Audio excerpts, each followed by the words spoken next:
Fantasy Football Fanatics podcast with your hosts Griffin Palmer, CJ Hickman, Jason Cabrera, and Ryan Mitchell. What is up, everybody? Welcome to the show. It is the Fantasy Football Fanatics podcast, the official podcast of thefantasyfootballfanatics.com on a rare Saturday show, April 21st. Welcome to the show, everyone. I'm your host, Griffin Palmer, joined by Jason Cabrera. What's up, Jason? Griffin, how are you? I'm doing well, man. It always feels weird to be here on a Saturday. It's disorienting. It's obviously not the norm. For all of those of you out here who are wondering what happened to the Friday show, well, if you followed us on Twitter, we yet again gave you the update that we're going to have to push the show. The reasons were kind of multi-purpose, scheduling errors, trying to get everyone together. Clearly that didn't happen. CJ's not here.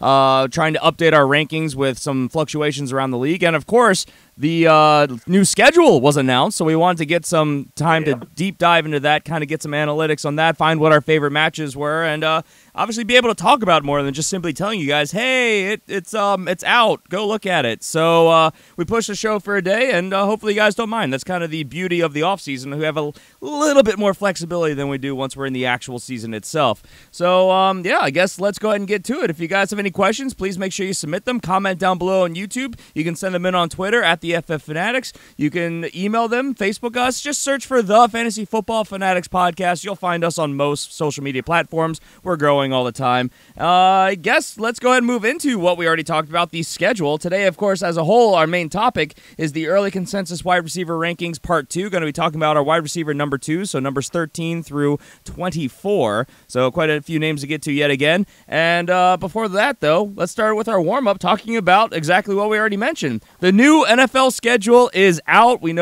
already knew what all the matchups were, but now we know when they are, where they are, the lineup. You can start booking your tickets and start making travel plans now officially. So I guess the simple question is, what games or matchups stood out most to you on the schedule? So I found 3. I see you have 2, and I love all of these matchups. I think they're all pretty interesting.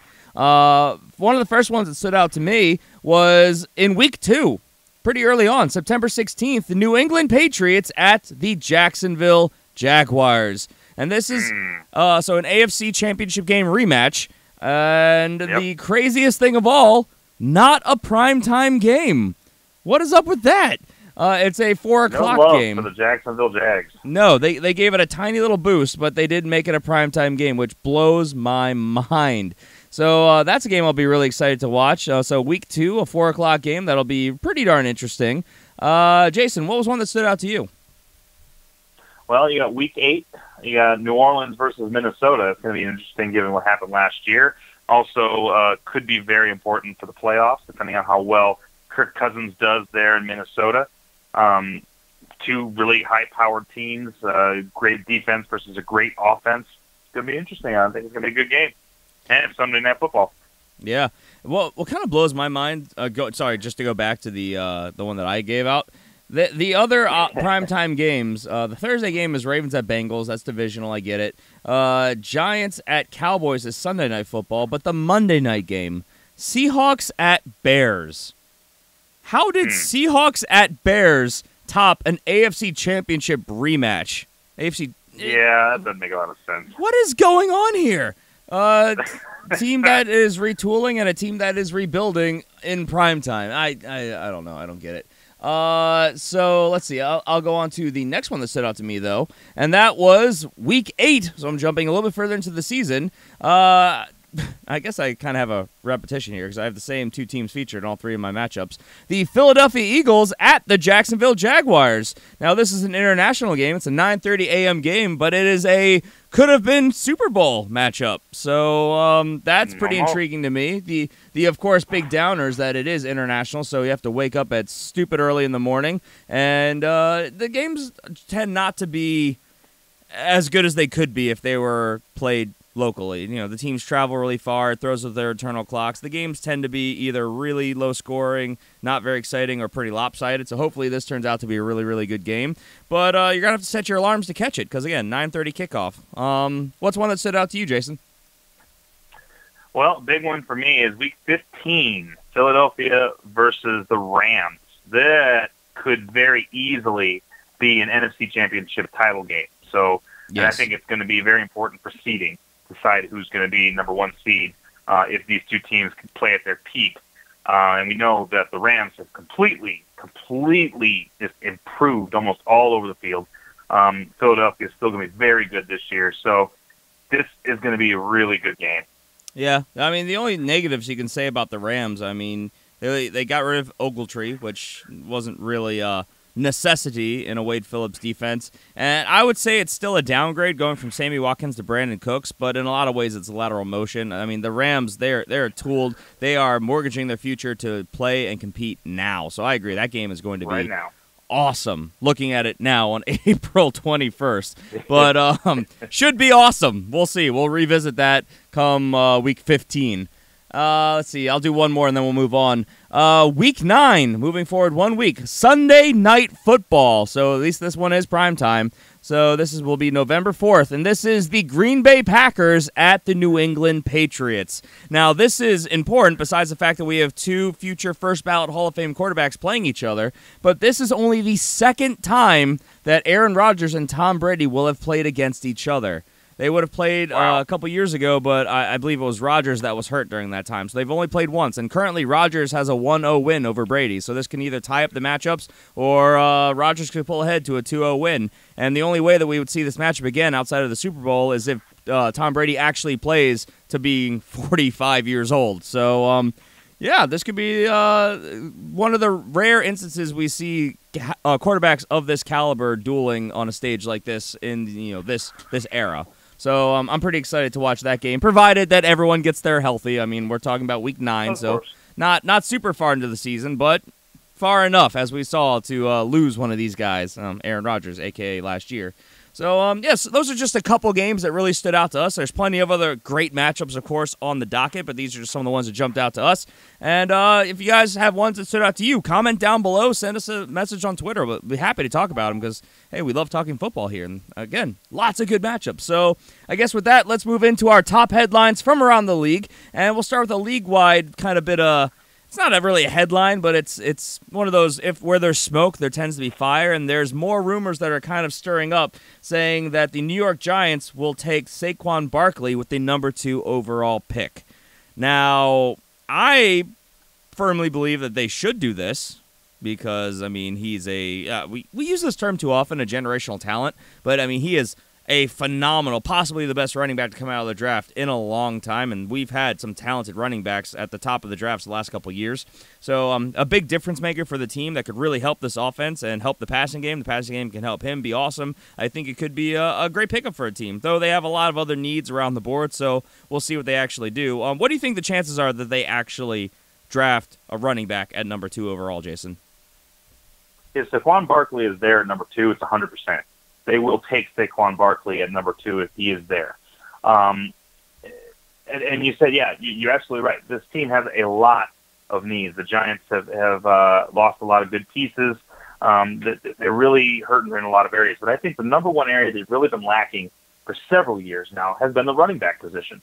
So this is a perfect situation for them if Saquon Barkley drops past Cleveland and makes it to the number 2 overall pick. Yeah, absolutely. I think they'll pull the trigger and take him immediately. Now, I say if because I'm a firm believer that the Cleveland Browns are thinking about taking Saquon Barkley at number 1, which I think is completely within the realm of possibility. Are you basing that on anything you've been hearing through sources, or are you just speculating that that's just what you think is going to happen? Mainly speculation. All you're hearing when you talk about Cleveland right now is which quarterback are they going to take? Which quarterback are they going to take? This is the thing. They just picked up Tyrod Taylor.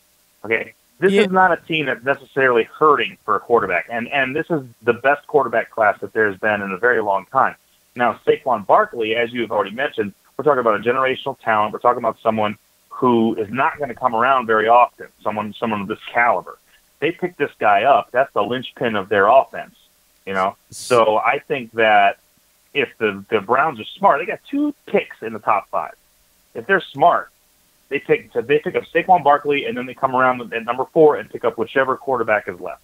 See, for me, I've not heard anything that says that they're not going to go quarterback number 1 overall. But with everything we're hearing about how they love Josh Allen, and that's the guy that they want to take potentially with the number 1 overall pick, I'm willing to bet a decent chunk of change that when they pick again at number 4, Josh Allen will still be on the board because I think that it's going to be Sam Darnold and Josh Rosen that go off the board 2-3 if they sneak by. Because if Sam Darnold's there, we've already heard that the Giants have said that they will draft him, or they'll trade out and let probably Buffalo move up to get him. The Jets will probably grab Rosen, I would imagine. And then Allen still there, so they could.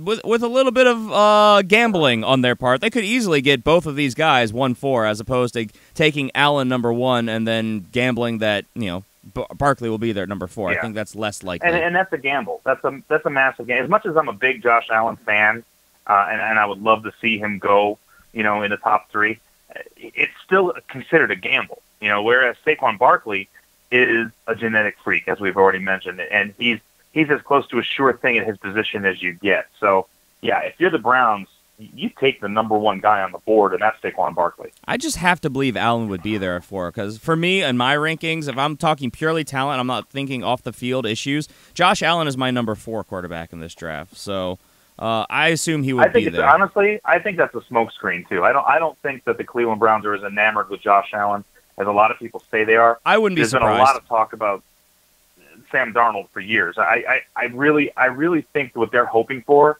is Saquon Barkley and Sam Darnold. I don't think that's going to happen. I think they're going to have to pick one or the other. The only way that happens, really at least to me, the only way that happens is if they take Darnold number 1 and they have to trade up. It shouldn't take much to move up from 4 to 2 or 4 to 3, but I could see it. Or maybe they take Barkley and they just see who falls to them, and maybe I don't know. It could go a lot of ways, and that's kind of what's interesting. That a team that picks twice in the top 4 has so many possible scenarios, including trading out. They might trade back from number 4. Here's one that I actually have been looking at because I'm putting together my final mock draft. Here's one, and that's going to it'll blow your mind a little bit. That's okay.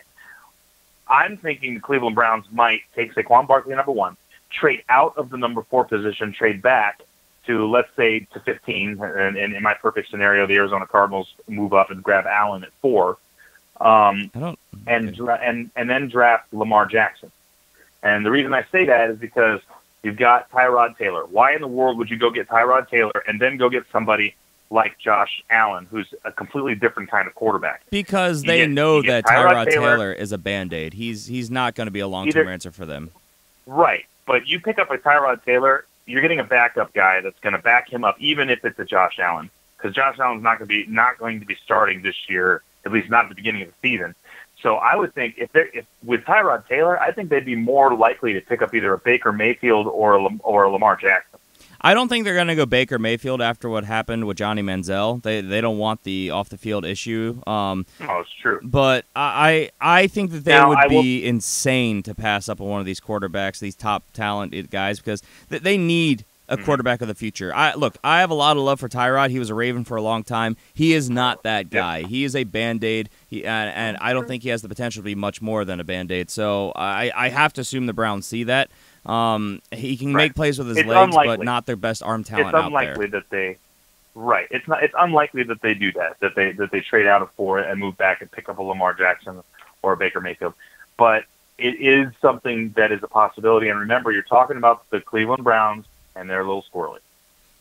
They are a little squirrely. I can't deny that. But I mean, I'll also put it this way: if they were to trade back that far, that would be the most Browns thing that they could do. So, hey, pick up another first rounder next year. You never know what happens. If they trade back that far, yeah, I would agree that that's what they're going to be doing. Yep. But I mean, if they move back, say, I don't know, like maybe 8, yeah, 8 or 9, something like that, probably. I'm just thinking because if they move back, so let's say theoretically they're sitting at 4. Even if they move back like one spot, Denver is right behind them, and Denver could theoretically go and try and get a young quarterback to try and kind of hedge their bets here in case Keenum doesn't work out. The Colts, I think they're safe. The Bucs, I think they're safe. The Bears, I think they're safe. The 49ers, we think they're safe. So I mean, they could probably trade back quite a bit, but you also have to realize the further back they trade, the higher chance it is that one of these other teams further back in the draft, like the Buffalo Bills, who of course are currently drafting at 12. Even the Miami Dolphins have been rumored about maybe moving up and trying to leapfrog some of these teams to get a quarterback. So yeah, they like Baker. It'll be a real if they move back more than one or two spots, I think we're talking more than second-round picks. I think it's going to take maybe another first or a bundle of second-round picks for them to move back too terribly far. I don't think it's going to happen. I think we're spending a little bit too much time on this right now, but it's possible. Oh, yeah. It's definitely possible. So, well, that's what happens when we talk about the draft, man. There's so many possibilities that you can. I mean, they could do something crazy and trade out of the number one position if they wanted to, and move back and get some more talent in this draft. So there's a lot that could happen. That's the thing. If they trade out of the number one pick, I will lose my mind. The freaking the 0-16 Cleveland Browns trading out of the number one pick, and yet I wouldn't even be surprised. It could happen. It could happen. You would not be surprised at all. Because that'd be the most Cleveland Brown things they could do. Sorry, Cleveland fans. You know the team has been. I don't want to say a laughing stock. I know CJ would say that, but they have made some just shocking moves in the past. So you know what though? Honestly, funny like a fox. I really believe that. Well, I guess we'll see.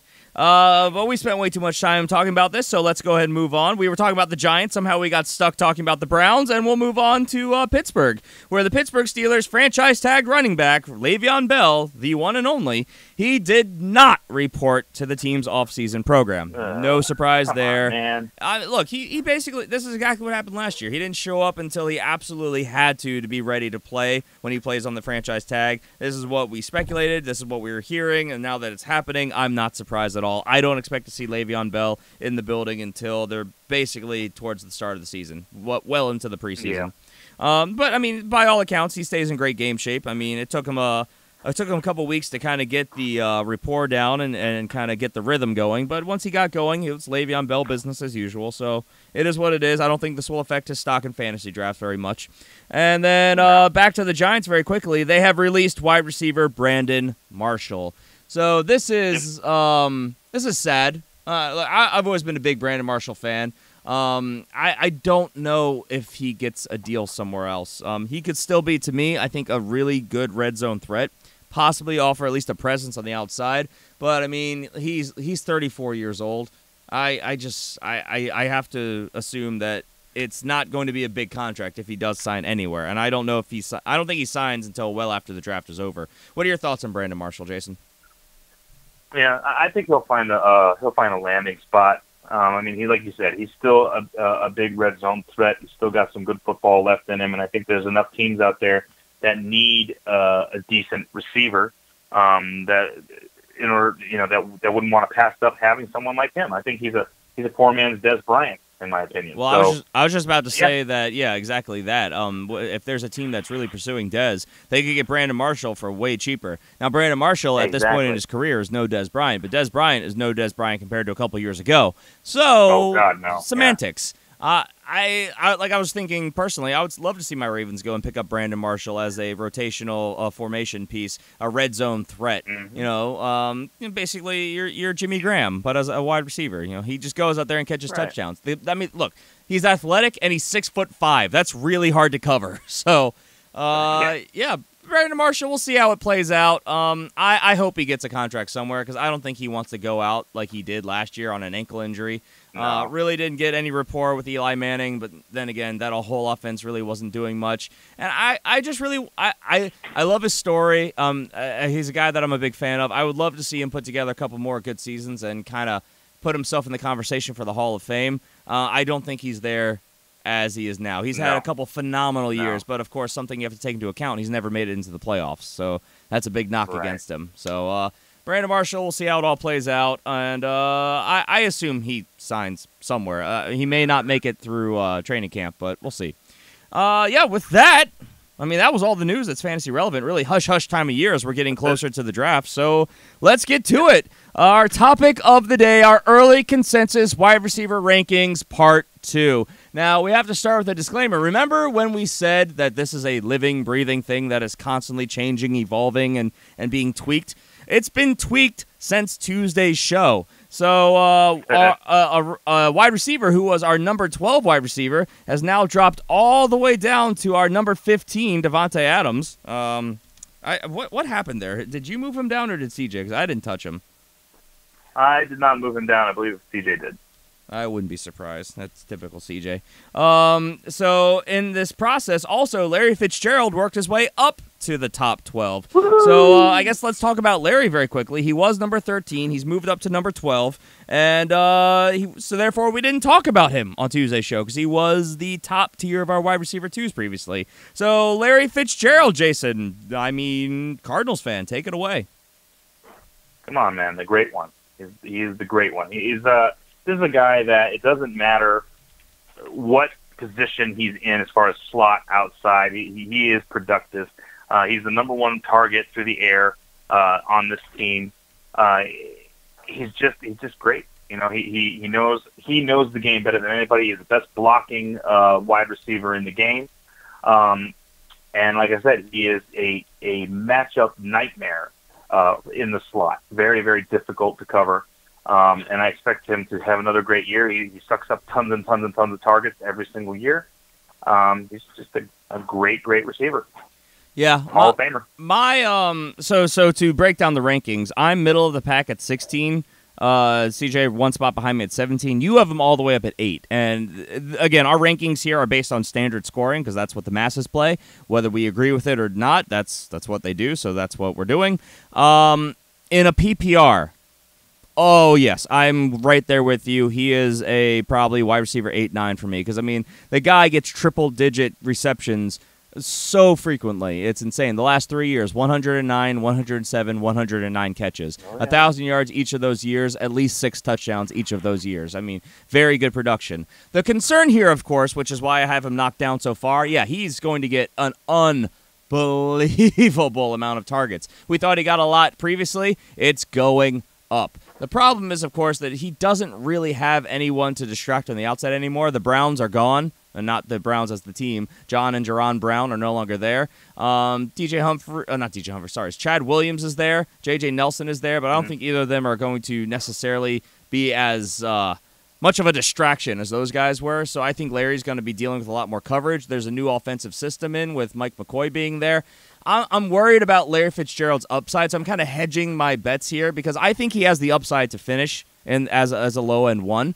But I think in reality, it's safer to assume he's going to finish as a 2 and take that upside if you can get it. Now, in a half point per reception or in a full point, go ahead, take him as a late wide receiver 1 because on volume, he's going to get you there most likely if he stays healthy and he can keep it going all year long because this offense is going to really funnel between him and David Johnson. And Sam Bradford, hyper accurate, whether Sam Bradford's in or not, they're going to use him. Kind of target, too. Oh, yeah, absolutely. Look, Sam Bradford, one of the most accurate quarterbacks in the league. But even if something happens to him and Mike Glennon comes in, if they continue to use Larry Fitzgerald in the slot, they're going to keep lining him up with some high percentage throws. Larry Fitzgerald has very obtainable, not NFL records, but he can move up to, I think it was like number 2 in yards and number 2 in catches this year. Yeah. So he probably will. Unless something catastrophic happens, he's going to. I think like 300 yards that he needs, and it's like 80 or 90 receptions that he needs to move up to number 2 all time. That's 3 games for him. Yeah. So I think the team's going to want to get him those records, and they're obtainable for him based on his averages alone. But it's a new offensive system, new head coach, new quarterback. So these are all things that add pause for me, and that's why I have him down in the mid-teens. CJ, I'm honestly surprised CJ has him so high because I know CJ's not a big believer in Larry Fitzgerald, and I think that CJ is trying to play the age card here. He's 34. He'll be 35 in the year, but he respects him. We've talked about that in the past. He respects Larry, and he knows the talent. And remember, Larry finished at number 9 this last year with a quarterback carousel. With a really mediocre to bad quarterback carousel, and he's still got over 1,000 yards and 6 touchdowns. I'm talking about Sam Bradford now, who's going to be playing. Hopefully, going to be there all year playing. And remember, we just brought in Bryce Butler, who is going to distract. He is a very good wide receiver. So I understand the pause, but I still think you're looking at a mid to high range wide receiver 1 in Larry Fitzgerald. I like Bryce Butler, but I don't think he's the answer. I think you guys are going to have to address with one of these free agent guys out there to really kind of help him along. But look, I'm That's splitting hairs. probably not going to happen. You don't think you'll go grab one of these guys at a veteran minimum contract? No, I mean we may. We already took Bryce Butler. That was a veteran contract, but we've already got a pretty full room right now with J.J. Nelson in there, Chad Williams. We've got a couple other guys in there. I think that unless they don't draft a single wide receiver, which I highly doubt, I don't think we're going to get another free agent. Well, I guess we'll see. But yeah, that's of course the pros and the cons of Larry Fitzgerald right now. You have to take age, injury risk, all the change in the offense into account. But if it all works out for him, I mean, there's no reason he doesn't finish having a pretty nice year. He's going to get an unbelievable amount of volume. So yeah, Larry Fitzgerald, everybody. Yep. So now we move into our actual rankings. So we'll skip Devontae Adams when we get to him. So we'll still only talk about 12 guys. If you guys want to know our rankings from the number one wide receivers, go back and listen to Tuesday's show so you guys can get the breakdown of each player. I highly recommend that. But number 13 in our rankings is Alshon Jeffries.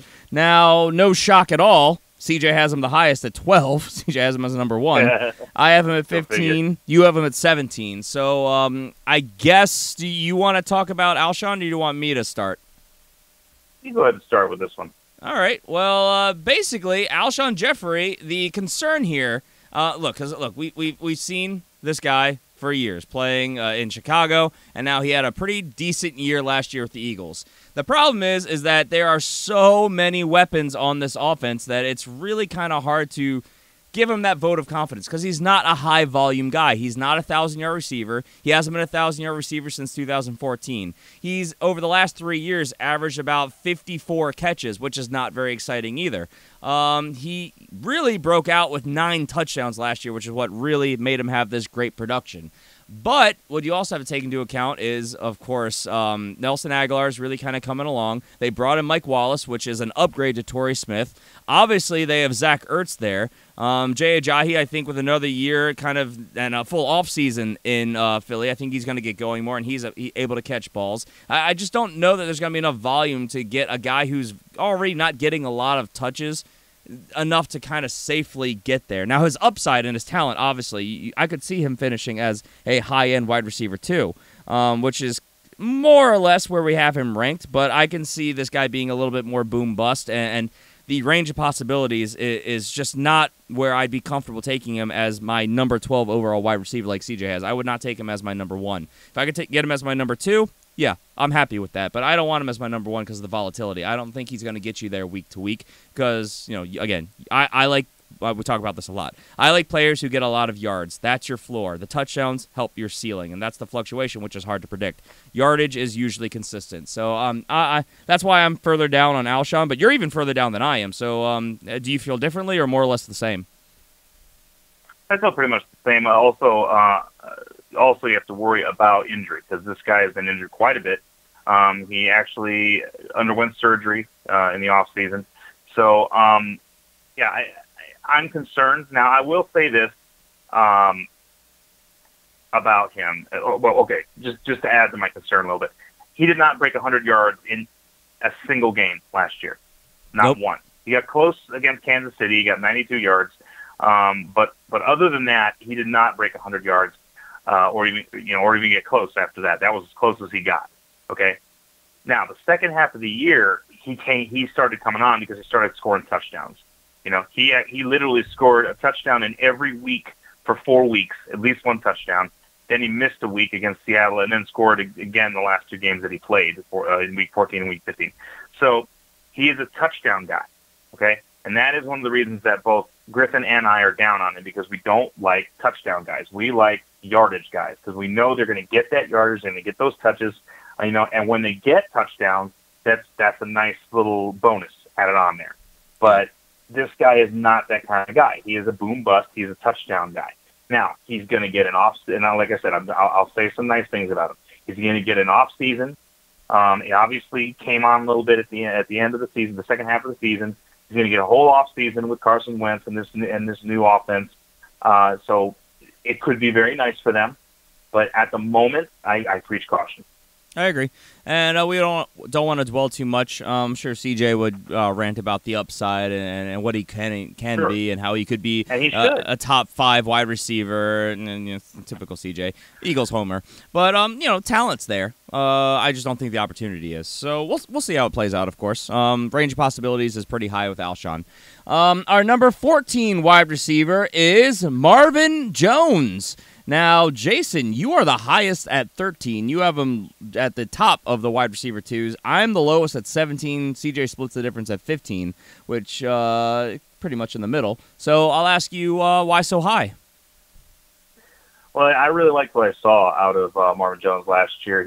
I think he took a step in front of Golden Tate and became the guy last year, honestly. I mean, lots of games where he got over 100 yards. Got a decent amount of touchdowns. He just looked better. He looked more like the number one target than did Golden Tate. So, given that, and given that I'm a big believer in Matthew Stafford, I definitely would think that a high end 2 is not outside the realm of possibility at all for Marvin Jones.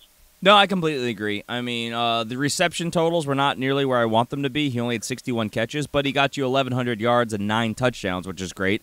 I mean, as you guys may recall, which is why we're talking about this in early mock drafts, this guy is completely overlooked. He finished as the number 5 wide receiver in fantasy last year, guys.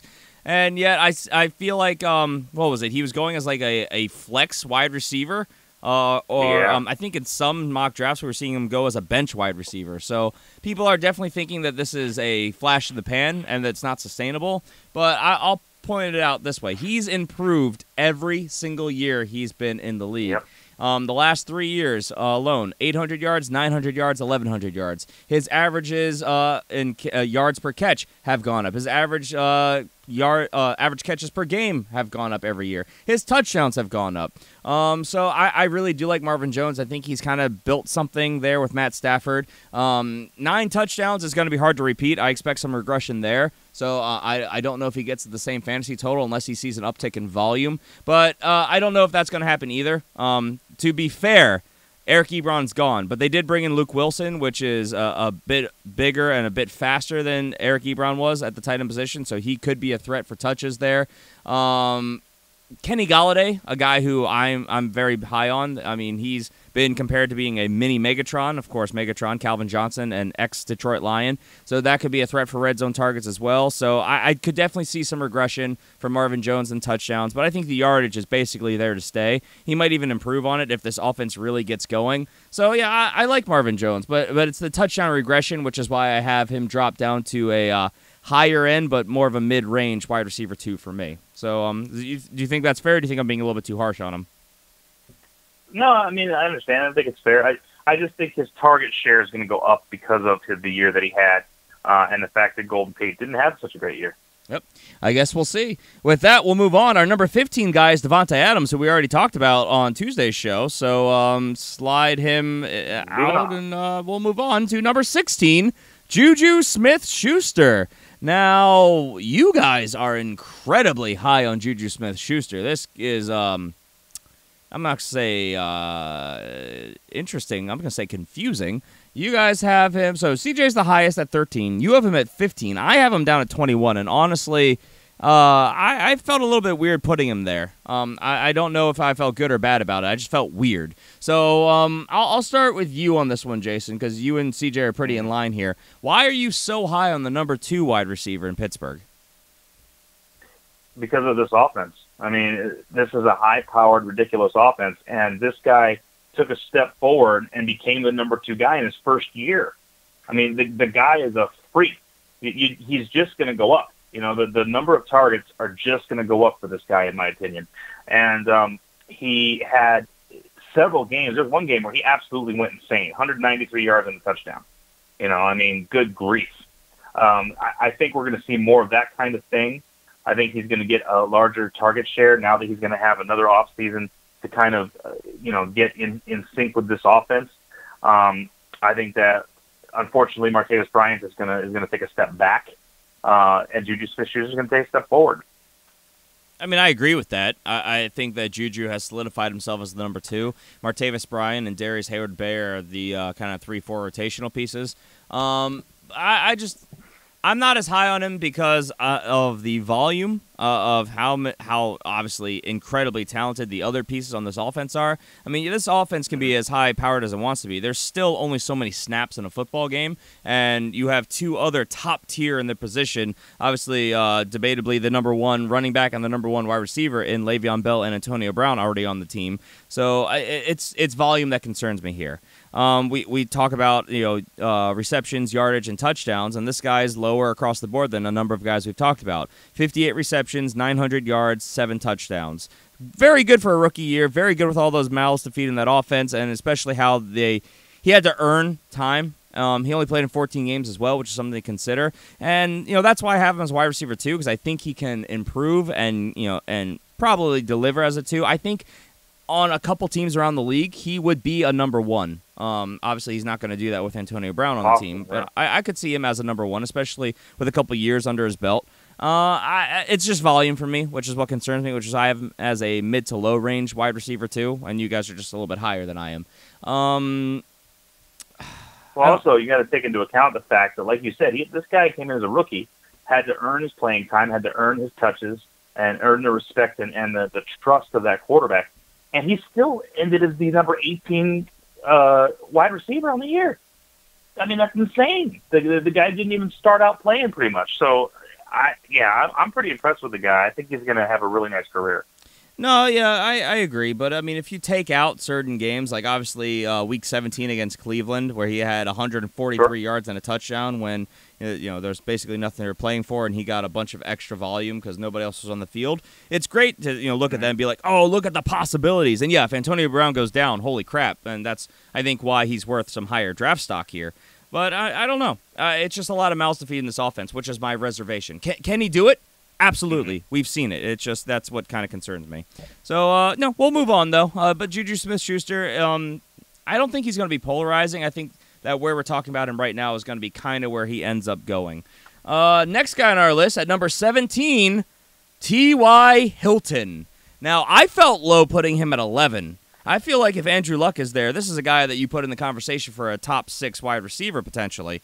But you guys, both of you in unison, have him at 19. So I just have to ask, is it you're unsure about Andrew Luck thing, or are you concerned about this offense?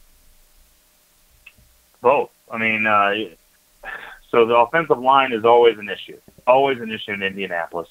Hopefully they finally kind of address that this year and shore that up. And they have been working on doing that. So that's nice. He was horrible this year compared to what he's done in the past. Just really, really bad. I mean, we were just talking about Juju Smith-Schuster, a guy that was a rookie, and he finished 18th. T.Y. Hilton finished 24th. That is awful. And yeah, Andrew Luck was not there. And there's another thing that worries me. Andrew Luck is still, we don't know. We don't know how well he's going to be doing. We don't know how healthy he's going to be. So it's mainly caution. I usually am a big believer in T.Y. Hilton, but after this last year, I'm scared off just a bit by him, and I preach caution until we know for sure that Andrew Luck's shoulder is back to where it needs to be. See, for me, you said he was bad, and yes, statistically for fantasy, he was. But if you actually compared to what he normally does. Oh yeah, obviously. I'm not saying he's a bad player. I'm just saying normally he's better than this. Much better. Yeah, obviously. I mean, let's go back 1 year, 2016, where he had 1,448 yards and 6 touchdowns. I'll take that all day, every day.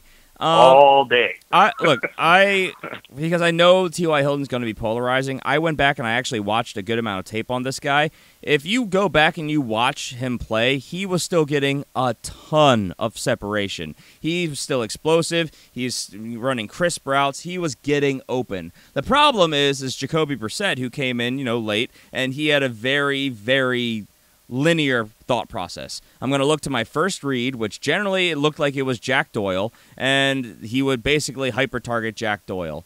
A couple other guys who may have been drawing less coverage. He only really threw at T.Y. Hilton if T.Y. Hilton was completely wide open and he actually saw him, or if they were playing really bad defenses, which is what really hurt T.Y. I don't think T.Y. has lost a step at all, and I don't think I have to worry about that happening either. He's 28 years old. He's very much in his prime. He's had since 2013. He came into the league in 2012, but since 2013, he's had at least 1,000 yards every single year except for last year where he fell just short of 1,000 yards, even with Jacoby Brissett in there the whole time. I still have all the faith in the world that T.Y. Hilton can get out there and get going, and, holy crap, if Andrew Luck is back, if people are this down on T.Y. and he's slipping in your drafts, you're going to get yourselves a number one wide receiver maybe in the late second, early third round, and that is money. So I will jump on that all day. Now, I expect that we'll know more come draft season, and so let's say that hypothetically we're in draft season, Andrew Luck is throwing, he's in preseason, he's playing fine.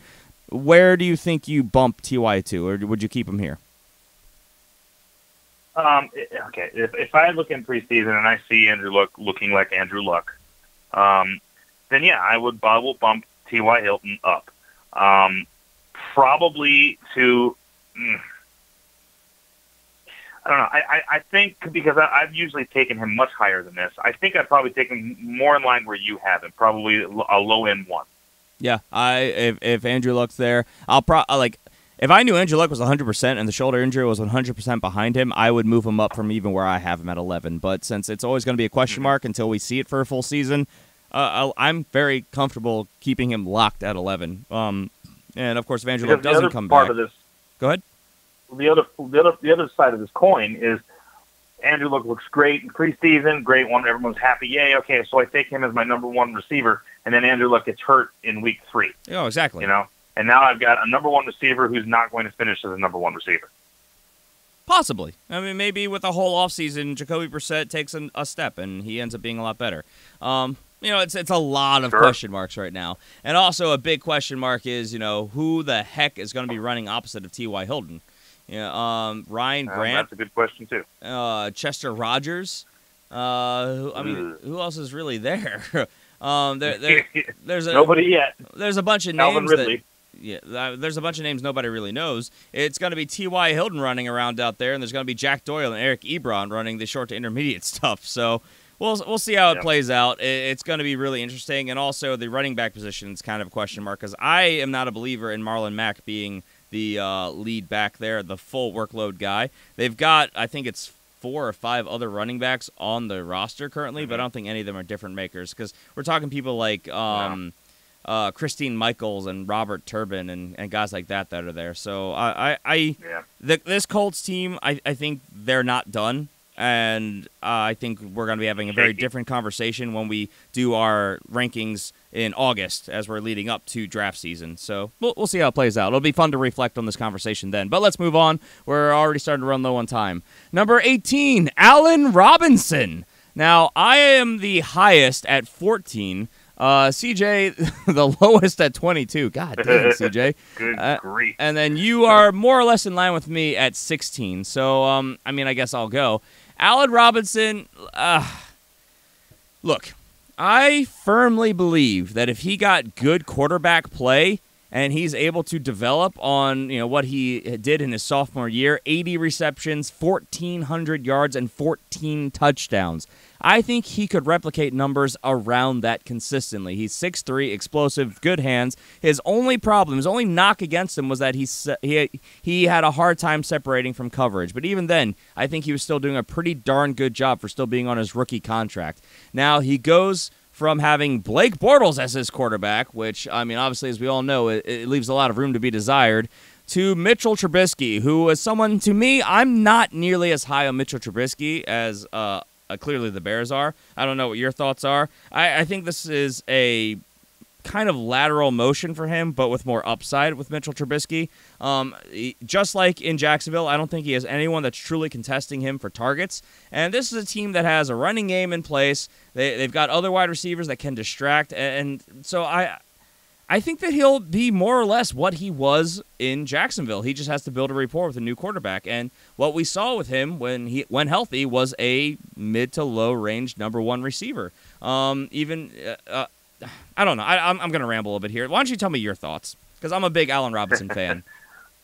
I am as well. I when he became available on the market, I was kind of hoping, and I knew it wasn't going to happen, but I was kind of hoping that Steve Keim would pull the trigger and try to get him in Arizona because the guy is awesome. He is awesome. He is a number one guy.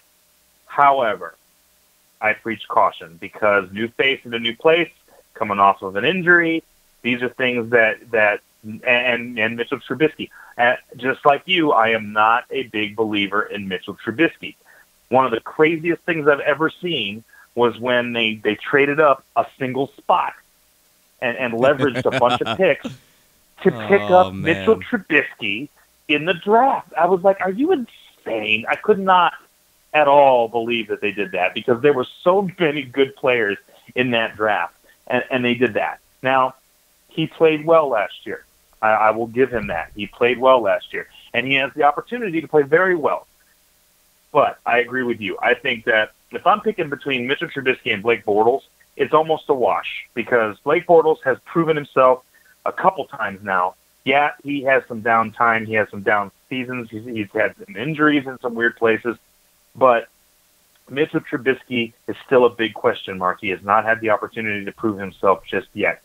So that's why I preach caution with Allen Robinson. As much as I'm a fan and as much as I'm hoping that this is a guy that I can pick up a little bit later that could possibly be a number one, if this offense clicks the way everyone thinks it might, I preach caution.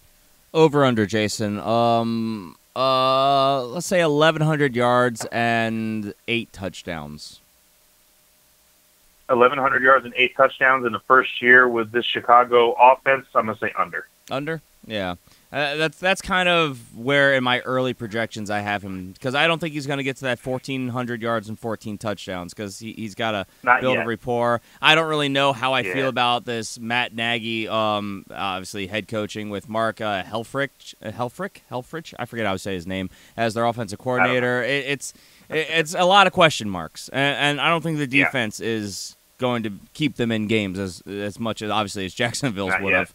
No joke. On the other hand, though, this could really help the passing game because they're going to be playing from behind more than he would have in Jacksonville. So True enough. It's one of those things where I could see this going a lot of ways, and I think a lot of people are going to have a lot of differing thought processes. I'm a big believer in the talent, and I'm not worried about the injury at all because he got hurt week 1. It's an ACL. I mean, we've seen that is not a death sentence anymore at all. We see players come back from this late in the season. He's had almost a full year to recover. It'll be over a full year once we get into training camp almost.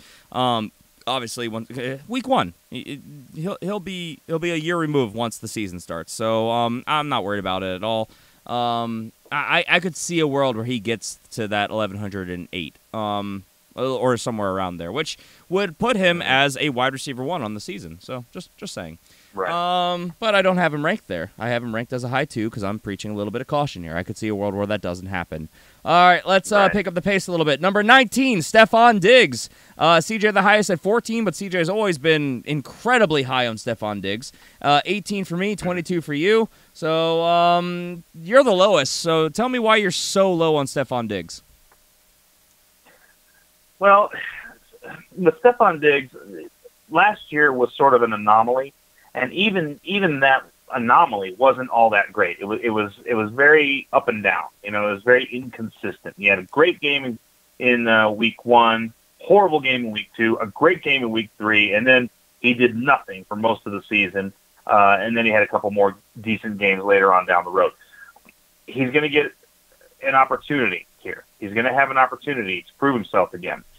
But I don't like inconsistency, and that he was very, very inconsistent game to game to game. So I preach incredible caution when it comes to Stephon Diggs. Yeah, my problem with Stephon Diggs is kind of injury here because he hasn't played a full season in his career. Well, that too. Obviously, a new quarterback, Kirk Cousins there, but I think Kirk Cousins is an upgrade. So I like the upside for Stephon Diggs. So normally I would move players down when they get a new quarterback like this. But because of the talent, I only moved him down like 1 spot based on his finish last year. He was 17 last year. I could see him finishing higher than this, but I just don't like it when quarterbacks change teams because it's not just a new coordinator. It's all new weapons. The whole surroundings is new. I think that it's going to be Kirk Cousins starts off very slow as it is, and with all these changes, I think he starts off even slower. So I could see a world where Stephon Diggs really picks up steam. I could see you trading for him in the middle of the year and getting an amazing steal, but I just don't know if it's going to work out that well in the beginning, which is why I'm lower on him. I mean, you're lower than I am.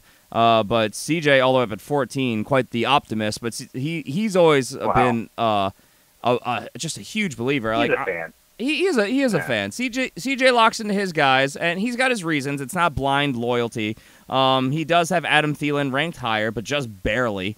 I'm honestly surprised he doesn't have Stephon Diggs ranked higher. I think it's only because of the previous proof of work that he doesn't. So, well, he's a big Thielen fan too, though. I mean, he's always preaching up Adam Thielen. That's true. He does like Thielen, but I always feel like he likes Diggs more. So, I don't know. It's my hesitation with the Minnesota Vikings offense this year. I think it gets rolling. I think that this could be all they hoped it would be. I don't think it starts the year that way, and so that's kind of where I'm at. So, yeah, Stephon Diggs, for me, a mid-range number 2, and that's where he lands in our consensus rankings. Number 20, Josh freaking Gordon. Boom. He's this low because of CJ, because you have him at 12. You are very high on Josh Gordon. I am. I have him at 19, and I could see me going up on him. It's really off the field that concerns me here because I think the player and the opportunity is going to give him the upside to finish much higher than this. CJ, I feel like, is just being cautious because he has him all the way down at 28. He has him down as a flex option. Not even a 2. A guy who was the number 1 wide receiver in fantasy back in 2013, 1,600 yards and 9 touchdowns. So I'll say this: Josh Gordon. The concern for me, of course, is did he lose a step? He didn't look great in what we saw in 2014. Obviously, we didn't see him 2015, 2016. He played only 5 games in 2017. So these are all the concerns, which is why I'm shocked you have him up as high as you do. But if we go back to that magical 2013 season where he had that 1,646 yards and 9 touchdowns, he was averaging about 117 yards per game and about 18.9 yards per catch. Now, he wasn't at that yards per game average, but he didn't play that many games, so it's hard to really judge that too much. But his yards per catch average was 18.6, so just barely behind what he did in 2013. He's only 27. He's still really young, and he just turned 27, so that he's going to be that all year long. I think that if he can keep his head on straight, which, I mean, come on, Josh Gordon, let's do this.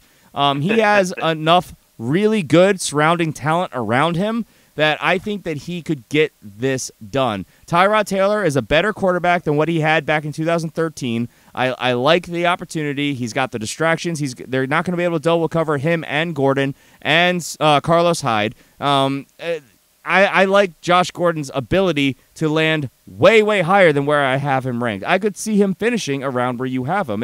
For me, the off the field is the only concern I have here. I think we're being optimistic, but I think it's definitely doable. I'm assuming you more or less agree with my argument here, Jason.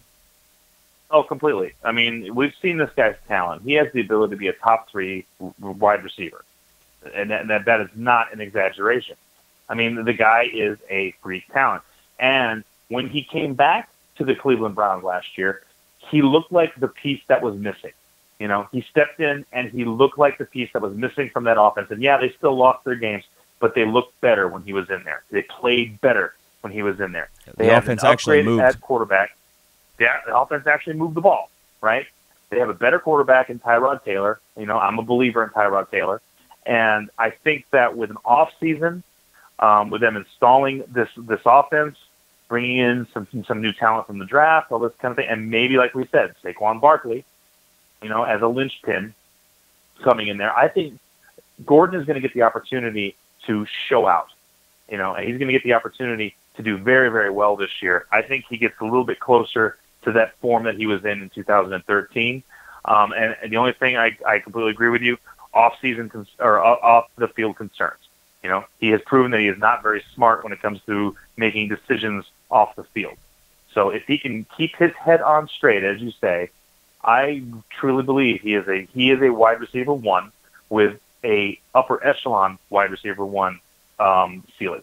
Yeah. It's funny because we're just assuming that they're going to try and make this play at Saquon Barkley because, you know, we believe in the best player available approach. What do you think the chances are that they have an opportunity to take him at probably number 4, because we're assuming they're going to be smart and take a quarterback, which is what everyone assumes they're going to do. What are the chances that they're sitting looking at Barkley at 4 and they don't take him because they're like, well, we have our future in Carlos Hyde? Just getting back on this conversation again. Yeah. It's a fun conversation. No, as I said, first off, I don't think it's necessarily that smart to take a quarterback at number 1, because none of these guys, as good as they all are, none of these guys are a better player than Saquon Barkley. Saquon Barkley is just the best player on the board. As far as if he miraculously slips to number 4, which I don't see happening, but if he does, yeah, I think it's 100% they take him at 4, because, come on, Carlos Hyde, really? The guy's hurt a lot. He's a very good running back, don't get me wrong. Yeah. But Carlos Hyde is hurt all the time. So I think you hedge your bet. And I'm sorry, Saquon Barkley is a better running back. I mean, you definitely go get that guy. I mean, I agree. You get a younger, more talented back, but they spent a lot of money on Carlos. I could see a world where the Browns do that. I'm just saying. I don't want to open this can of worms again. Squirrely. They are squirrely. So I don't know. They clearly don't need help at wide receiver. I don't think they need help at running back, but it's hard to pass up a talent like that. So yeah. But look. You don't have an opportunity to change your franchise and not go get a quarterback, which is why I will be shocked if they don't go number 1. But if they truly like Josh Allen, I think if they don't take a quarterback at 1, I think there's a probably darn near 100% chance he's still there at number 3. So yeah, but we already talked about that. Go back to the well, I guess it wasn't the warm-up. It was the top headlines. It was some league headlines we were talking about. Let's push forward, though. We are running low on time. Brandon Cooks is at number 2. Wow, number 21. We're just big believers in Sean McVay. I mean, okay, so CJ's the highest at 18. I'm at 22. You're at 24. We're all roughly in line here. You're very low, I'm guessing, because it's a new face in a new place. There's a lot of mouths to feed there. But the offense, of course, is surrounded by great playmakers, a great offensive mind, and the ceiling is very, very high. So the player himself being boom bust, that's why I'm not surprised there's this range of possibilities. Are you just kind of hedging your bets here, which is why you have him that low, or do you just think that's kind of his ceiling based on the circumstances? Well, I mean, he's proven himself that he can overcome the new face in a new place. I mean, he actually played pretty well in New England. Got over 1,000 yards, and that's fine. But like you said, he didn't have this number of people to compete with in that offense. I mean, really, there's some decent receivers in New England, but not of the caliber that he's having to put up with now. So, yeah, I definitely preach massive caution because he's coming into a system that is not like the system he was in. They have a ton of targets to throw the ball to now. So, yeah, I preach caution.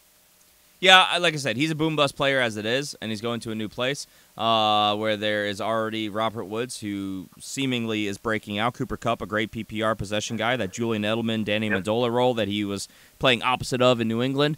I like Sean McVay. Fantastic offensive mind. Obviously, they're going to have to respect their running game with Todd Gurley. This defense is going to be a monster and keep them in scoring position regularly. It's the boom-bust nature of the player. Plus, if they get ahead, they're going to just salt away games with Todd Gurley, which is why the volume is concerning to me on top of his boom-bustness, his deep threat ability, which is why I have him down where I do at 22. Could I see him finishing much higher than this? Absolutely. But I think his chances of finishing higher than this were probably better if he was in New England, which is kind of how we get to where we are. And then CJ is at 18, but he's always liked Brandon Cooks, and that's not even that much higher than what we are. I'm assuming he has the same thought process. Number 22, this kind of disgusts me. Why do we have 2 Cleveland Browns on the same list? Jarvis Landry, 25 for me, 23 for CJ, 21 for you, and I have him outside of my 2s because I can't imagine there's enough volume to go around to have multiple wide receivers in Cleveland finishing as top fantasy options. Tyrod Taylor's not that good, and Josh Gordon is going to be the big monster. I just don't think there's any way Jarvis Landry repeats what he did in Miami. He's not going to be the number 1 target. It's a different offense. There's too many other mouths to feed. I've made this point repeatedly since he signed in Cleveland. I don't see a way that he actually repeats those numbers. I think he's going to take a dip, and It's going to take some people by surprise probably. But what are your thoughts? No, I agree with you. I mean, I think he's going to dip. He's a new face in a new place. Got a whole new system he's got to learn. He's got to build rapport. New quarterback. I do, like I said, I'm a believer in Tyrod Taylor, and I think that he's going to get the opportunity to have some targets. There's a volume issue because of Gordon being there, but I have Gordon as a number one. I think Jarvis Landry ends up being your number two guy, and he sucks up those kinds of targets. You got Coleman there too. So yeah, I understand now that, but I think Jarvis Landry being in the slot, David Njoku, the kind of player, and Njoku, but you're talking about Landry, who's probably going to be a better option than Njoku as far as throwing the ball, receiving the ball. So I think Landry ends up winning that battle and getting more of those targets. So last year he had 112 receptions and 9 touchdowns, which was by far and away the highest touchdowns he's ever had. Next highest was 5. His yardage was down. He didn't break 1,000 yards. I honestly, in my early rankings, I have him getting in the 70s for receptions, probably 700-800 yards, and I have him getting like 3 to 5 touchdowns. Like I think that is pretty safe betting because so many mouths to feed on the Cleveland Browns. I just don't see a way that he finishes much higher than that based on volume and opportunity. He's going to get a lot of easy completions, but I don't think they're going to be for much yardage, and I don't think he's going to get a lot of touchdowns because you've got touchdown monsters there, and specifically Josh Gordon and David Njoku I think are going to be the main guys in that progression. Corey Coleman is another good guy like you brought up as well. Carlos Hyde can catch the ball, and obviously he's a slashing running back. It's volume which concerns me with Jarvis because he's a possession guy. He's the best slot wide receiver in the league, arguably, and because of that, he got a lot of volume in Miami, but he didn't have the mouths to compete with, which is what concerns me.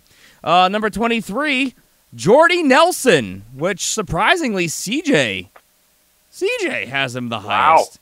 CJ has him at 16. I love Jordy Nelson. I always fight to have this guy on my team in years past, but I am the lowest at 28. You're at 25, so you're much more in line with me. What do you think CJ sees in Jordy Nelson in Oakland? Well, I think that he saw Michael Crabtree walk away, and I think that he feels that all that targeting is going to go to Jordy Nelson because Amari Cooper is garbage. I think that's what CJ's thinking. I think he thinks no Amari Cooper because he's garbage. He's not going to catch the ball. So the target beneficiary is going to be Jordy Nelson because there's no more Michael Crabtree. See, for me, I love Jordy, like I said, but I just don't see a way that he truly succeeds in Oakland. Look, Derek Carr, massive downgrade to Aaron Rodgers. Jordy Nelson and Aaron Rodgers had a mind meld. Like they had perfect timing routes. The ball was in the air before Jordy ever cut. That is what made Jordy so good was his timing routes. He's getting much older now. He doesn't have the speed and separation. He's not the biggest. I mean, he's 6'3". He's pretty big, but he's 32 years old. He'll be 33 at the beginning of the year. Not the fastest guy. Not as explosive as he's been. He's got to learn a new system and a new offense. We've already been hearing from John Gruden about how Amari Cooper is going to be the focal point.